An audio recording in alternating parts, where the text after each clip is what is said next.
more things in our life and in our system and stuff than you would think, or the system that you might partake of, whether it's yours or not, is up for debate, right? But so if you take a shot, the shot is from a belief system to where persons have a belief that you attack what's attacking you, right? So that's why you take a shot. Like, it doesn't make sense to stab yourself, correct? Like, if you were to stab yourself, we would say something's wrong. Like, if somebody stabbed themselves and we caught them stabbing themselves, we would come together, hopefully, as a family and be like, hey, you need help. And we would take the knife away, right? But why do you stab yourself if you're trying to get better or get well? The reason you stab yourself is because it's believed that if something's, the belief system that they have is that there's a spirit in you. And if you don't believe it, you just got to go back to their story, read the stories, read, like I say, read your Bible to bless you. Read, the other stuff. Read your Bible to barak you if you don't like the word bless, But you read those things, and you'll discover very quickly that they used to believe that the reason you would itch is because you had elves that were like living in microscopic levels. Elves were actually microscopic creatures that fought against the body. That's what they believed. And so that you had these little creatures running inside you or whatever, and they would cause issues. So, right? Or why do you bleed somebody? Why do you cut somebody's blood? Why do you have the barbershop? Why do you have the candy cane? Right? Candy cane, barbershop, same thing. The red swirl, where does that come from? That comes from a belief to where if somebody's going through something bad, one of the best ways is to cut them open. Not to just eat differently, or not to just expose somebody to something, not just to have somebody throw something up, right? Their belief system is anything that you're going through can be cut. If you got a headache, somebody can probably bleed it out of you if they know how to bleed you. That's the belief system. Just like you have atoms. A lot of persons don't know. Why do you deal with atoms? Not because of Adam, which is a whole different word in a whole different language. Atom. Why do you have an atom? Atomic stuff. Bro, you have an atom, not because of Adam. You have atoms because there was a belief system by Greeks to where they had this word that they used called atom, and atom for them meant that everybody was made out of these very small creatures named atoms. Same kind of mindset, right? So even though they found subatomic particles, technically every time you find a subatomic particle, by definition, that should be your new atom, right? But they don't do it that way because it's too much work for them to admit that, hey, we were wrong, or blah, blah, and we have to redo our words. So you just keep the same word, and now you can see how the language starts to get funny and messed up and jacked up, and you're having all these weird conversations and things of that nature, right? By the way, if somebody can somebody go back to YouTube if you're able to, just see if we're on there? I got it up. I forgot. I need to call it part 2 or something. I'll do that later. But I will make sure at some point that we put the whole recording on here, but at least you got enough to where if you want to go back through it today, you should be able to catch it today. But it should be on here now. And thank you guys for your patience. I apologize. As you see, I'm using this device that was attached to this. This one wasn't working, so it is what it is. How you doing,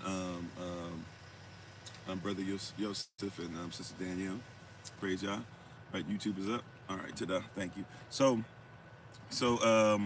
and all the stuff that we're talking about, we have to recognize and realize very quickly that we're running away from some of this stuff as far as, once again, what is actually inappropriate.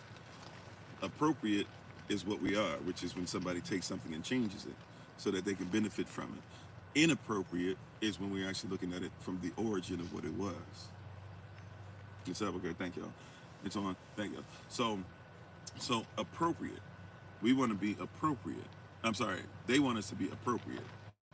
Go into what they change it into, and hating ourselves in the process. We want to be inappropriate. We teach you to be inappropriate, which is going away from all that and having belief in what the origin of something is, and believing that Yah wants you to be salvaged. Go back to your original intent in all things. Right? So, in speaking on those things and dealing with those things, what we're going to do today is focus in on Juneteenth from the perspective, once again, that is a day in which we saved ourselves, or fought towards our own freedom, at least, with the help of the Most High, as always. But we saved, we fought at least for ourselves. And this is one of the things that I want to give you, because even the fact that we're celebrating this on a Thursday and not on a Sunday, once again, Juneteenth is changed to June 19th because somebody who doesn't comprehend your culture or who just wants to go ahead and take credit for it went ahead and said it has to be on a specific day. The reason why we call it Juneteenth is because nobody knows the actual day that we finally got the freedom and fought off our oppressors. Nobody knows the day nor the hour. Right, we just know it happened somewhere in this 10th-ish area, somewhere between June 13th through 19th is the belief that we had this last fight. Now, can I just show of hands? How many of you even know where? Or well, let's do this in the chat if you don't mind. If you don't mind, if you're able to help me out, I want to know where we are in this because this is for us. This is not for everybody. This is for us and those that are part up coming into us and all this stuff. Great, but I'm saying for those that want to be like-minded and know truth and know about your culture and stuff like that. So I'm asking everybody to help me out in the chat. What state is where Juneteenth took place? I just want to ask. There's no right or wrong answer. I'm asking. I want to see where we are to see where I need to start because I might not need to go into as much depth as I might think I need to. Okay, we got a couple. How you doing, Elder Tamer? Okay, okay, all right. So it seems like we kind of have a. It seems like we kind of have an agreement. And how you doing, Sister Knight and Sister Beck and Sister Judith? Everybody coming back on. Judgmental looks like. Thank you, Sister Beck, for all that you do. Looks like somebody got to them. Okay, so yeah, so we're dealing with Texas. Really, you could say Texas-ish. There was fighting, but ultimately the goal, what happened was we fought everybody down to Texas. So basically, it goes like this: what we as a people celebrated for Juneteenth, and the reason why we don't know when it happens is so we just celebrated the last Sunday, sometimes the last weekend, but the last Sunday of whatever June day in June was, or whatever teens was in June, whatever that last teens right would be, whenever that Sunday was a teen. We always celebrated then, so it could fluctuate. That being said, they make it Juneteenth now because they're trying to be like, they want to make it a federal holy day or a beast holy day. But if we take it to its origin, that was when we basically, sometime around then, Union soldiers who were blacks, they didn't send white soldiers. Now, there might have been some white generals here or there, truth be told, but for real, it was us, right? And we fought and fought and fought against the South that was pretty much remaining. By this time, Georgia and the railroad and all that stuff is pretty much gone away. And the Confederacy at this point, I think I would say, I have to double check this part. So put a pin in this. Somebody could find it that I'm wrong about this. I'll admit that. But I'm pretty sure the Confederacy, at least as far as General Lee, has already given up, right? And that was the main person that once General Lee gave up, it was over, at that point, we were just waiting, or not we, right? We as black folk, but not we as, I'm not in the union. That being said, black folk at that point, we were just waiting to see, okay, when is this going to be over, right? So I'm pretty sure General Lee at this point has given up, all right? Could be wrong on that. Double check me on that. If I'm wrong, hey, I admit to you, I'm having a hazy moment there, so I could be wrong in that. That being said, black soldiers have now got the Confederacy, or what's left of them, on the run. How you doing, Granny M? Thanks for being part of the community. And as we have them on the run, we're basically getting them closer and closer and closer to where they're getting ready to go. Many of them end up just having to give up, or they get on ships and they leave. And a lot of them even take some of their slaves with them, right? So we didn't 100% get our goal done. Our goal was to make sure that we freed all of us. That being said, some of the slave masters took a bunch of slaves with them on ships, and they took them, so the slave trade still exists. By the way, you guys know slavery. I know they keep telling you, so there's slavery is still on the books in the United States of America until like 1912, and that they found, like, they've had to free slaves in like the 2020s, right? In 2020s, and like 2021, 2022, they've had to free slaves in Georgia. I just want that to be known. So that's why when we tell persons, be careful where you go. Like, chattel slavery still exists, not just on plantations and prisons, but they still exist, okay? They just can't be as lawful or as legal. I just want to put that in there because somebody will hear me say this stuff. I always want to be very careful when we talk about this in our story, not in his story, in our story, in the story. I want to be very careful to make sure that persons comprehend that chattel slavery still does exist. It's still on the books in many different ways, including even in what we would imagine it only could have existed in Django Unchained. It still exists. Just want to make that clear. All right.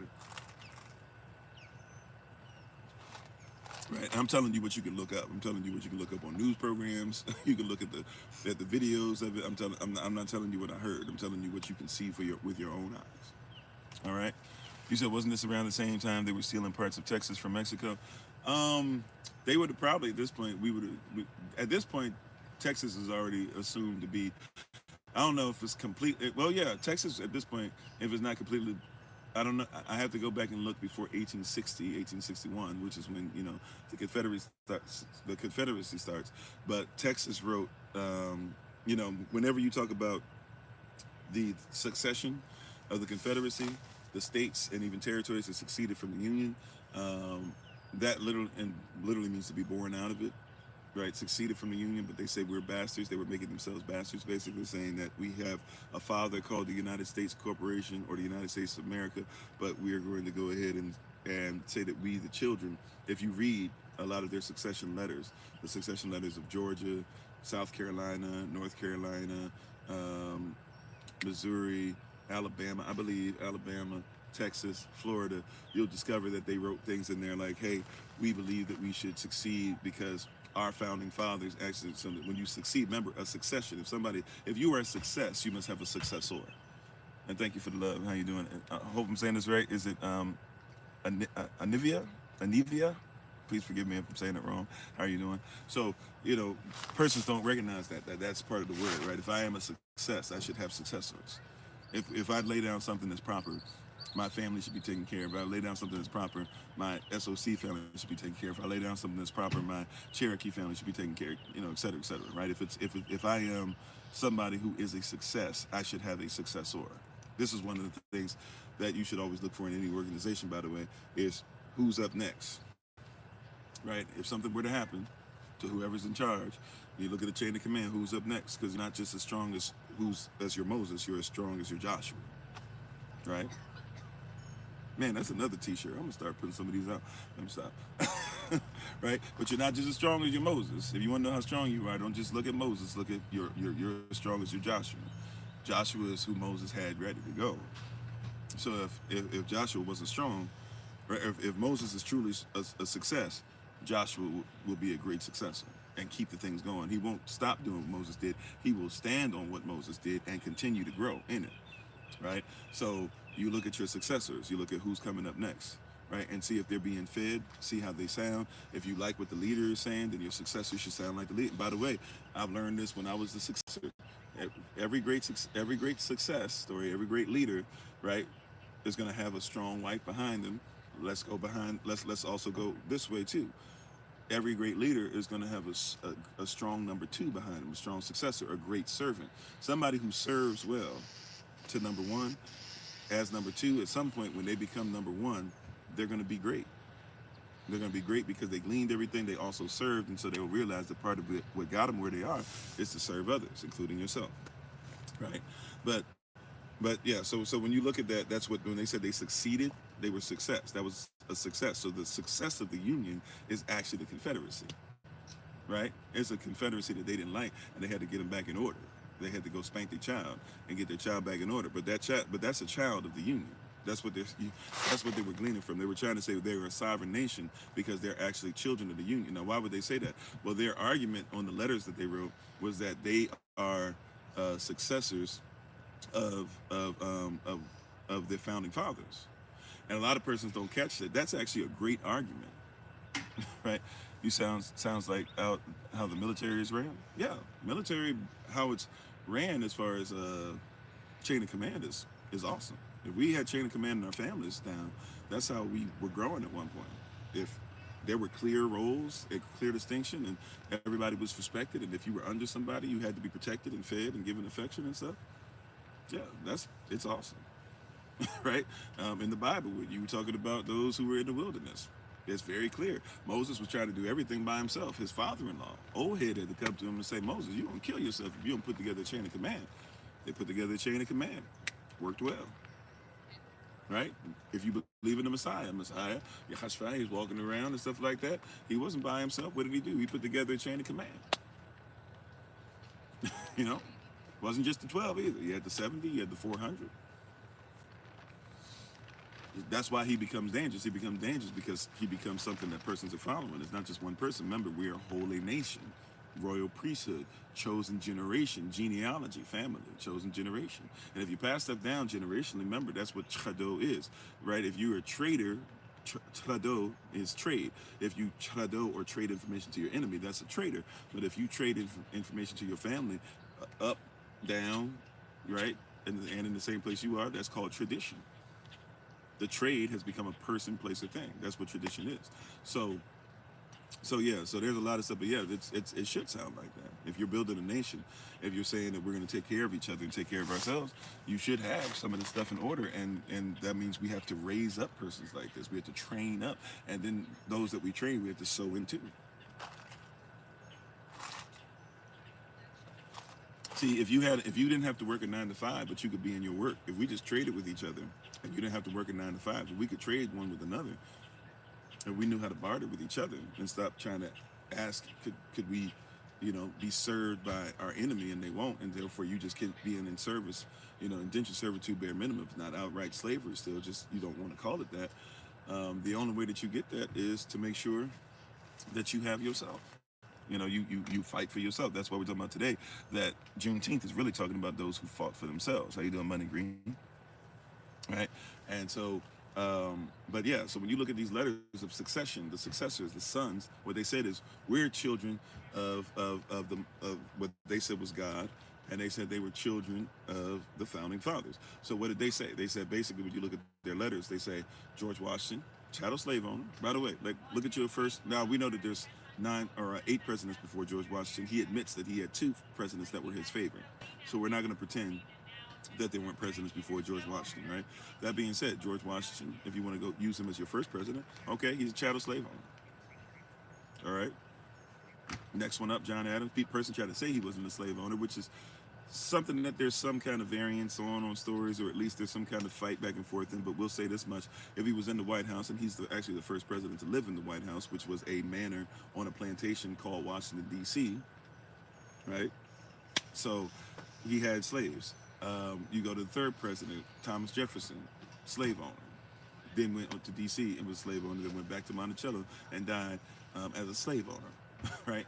Number 4, Madison, slave owner. And by the way, George Washington, Thomas Jefferson. So George Washington, Thomas Jefferson, Madison, all Virginia slave owners. Part of which they used to build up Washington, D.C., right? And how you doing? I'm sorry. Is it M. Jean? I don't know. M. Jean Norsworthy? I'm not, or Noseworthy? I'm not sure how to pronounce it, but thank you for being on this, for being part of the community, right? So you're talking about Madison, chattel slave owner. Who's up next after that?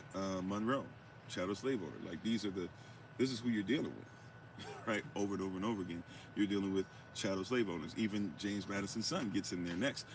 James Madison was part of the Federalist Party. His son gets in there, and his son gets in there, lives in D.C. as well. Slave owner, right? You keep on going. Now they're not Virginia slave owners. They become Boston or Massachusetts slave owners with number 8, number 9, or number 7. Number 9 is Jackson, is it? Tennessee slave owner who went to school in Virginia. You'll start seeing a pattern. If you get all the way even to president number 15, the one right before Lincoln, which was the one that got stuff really, really lathered up. Everybody got lathered up on. But you'll see like number 11, number 12, I think, one of them being Polk. He was a Virginia slave owner. Zachary Taylor, I believe, is number 15. He was a Virginia slave owner. Like you'll see a pattern, right, of the same family and the same persons keeping stuff in-house. This was them keeping their money in-house, right? And so when persons say this stuff that doesn't matter, it's a huge part of the American story, right? The so-called American dynamic, right? You can't talk about the United States of America and its presidency and not talk about how many of them were chattel slave owners. You just can't. You can try, right? But that's the reality. It's like, matter of fact, Abraham Lincoln was born a slave. A lot of persons don't know that, right? His mother was half what you call African black or whatever, half what you call native black, was more than likely Negro. And he was Melungeon because he was white, black, and white, what we call white, what we call black, and what we call Indian or Native American. He was Melungeon and hated himself and did everything he could to hide that. And he's not the only one to do it. He wasn't the first one to do it, but he's not the only one. Eisenhower, who fights in World War I and II, and becomes your president. He hid the fact that he was Melungeon, or that he was at least half white, half black, or that whatever you want to do, a quarter, I guess, black. It was something because the one drop rule. If you were black in the beast, if you're black in the West, if you're black in the beast, especially in the United States of America, you got one drop in you, you black. That's why at some point everybody got to come back to who they are. At least that's the way you set your system up. I know you don't like my saying that, but that's the truth. So when we talk about Juneteenth, we have to be inappropriate because it's been appropriated so much we don't even think about the fact that we had to free ourselves. Nobody was fighting for you. Look at the Constitution of the United States of America. Look at the Declaration of Independence. They describe you as savage, wild. That means you don't belong in the civilization. They also describe you as a menace, as a monster. Look at law, Black's Law Dictionary. If you were a human being, human, by the way, meaning humus man, which means you have to be rich, dark, nutrient earth with a spirit inside. They consider you to be something that's a monster because you would break up the system. This is law. I'm not talking about something that's not. When you go into a courtroom, if you were to say that you are a human being, they would call you a monster by law. They have to. So you should be careful when persons talk about human rights. Human rights are not for what they consider to be what is really artificial person, but human rights are not rights of everybody. If you notice now, right? If you notice, human rights are not for everybody. Human rights fights, and you guys are right when you say that's not my fight. Human rights is for humans. It's for humans. But you're absolutely right. That being said, though, what rights do monsters have? Are monsters even on the level of pets? No wonder they could stomp out a puppy, and you would be upset about it, but they could stomp out a little boy, and you wouldn't be. I know, ouch. It's a little much, but it's the truth. We gotta tell the truth today.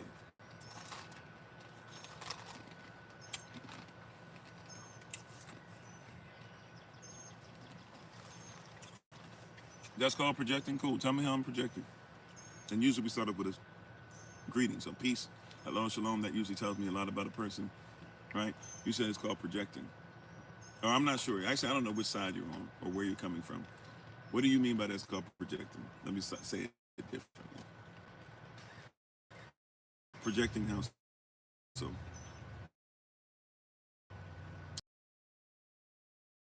And stuff like that.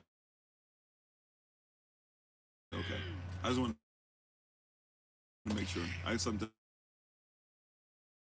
get weird